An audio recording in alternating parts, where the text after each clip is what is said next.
Shalom, welcome back, everyone. This week's Torah portion of Balak is a very interesting portion. The Jewish people were on their way to the land of Israel. They spent 40 years in the desert, and they were about to cross over the Jordan and enter into the land of Israel. But there was a problem.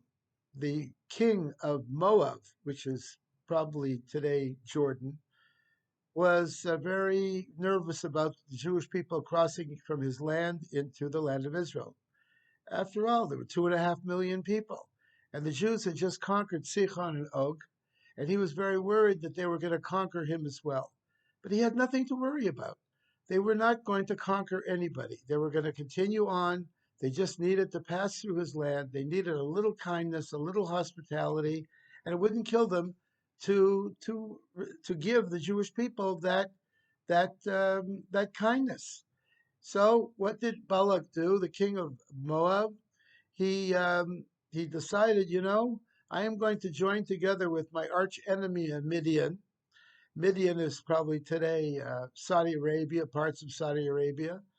And I'm going to join together with Midian, and we're going to curse the Jews. We're going to hire a prophet named Bilam, and we're going to curse the Jews and give them a hard time.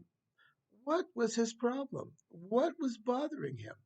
After all, the Jewish people were a kindly nation. The Jewish people are not a warlike nation, even though they made war with Sichon and Og. It was only because they attacked them, or Amalek because they attacked the Jews. But the Jewish people are not warlike people. But nevertheless, he was afraid and he was nervous and worrisome. So he didn't give them food, he didn't give them water, he didn't give them permission to cross over. And eventually, through God's intervention, they were able to cross over.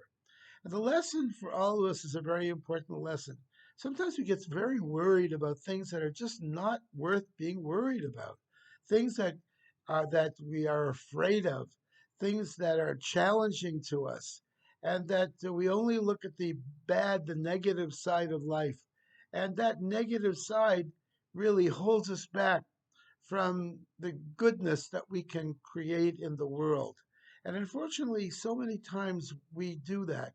We are so involved with what if this is going to happen? What if that's going to happen? And how the worst can happen rather than look at the goodness and the positive that can happen as a result of it. And perhaps that's something that we should be considering. Balak was, as a result of it, he did not come out of this very, very well.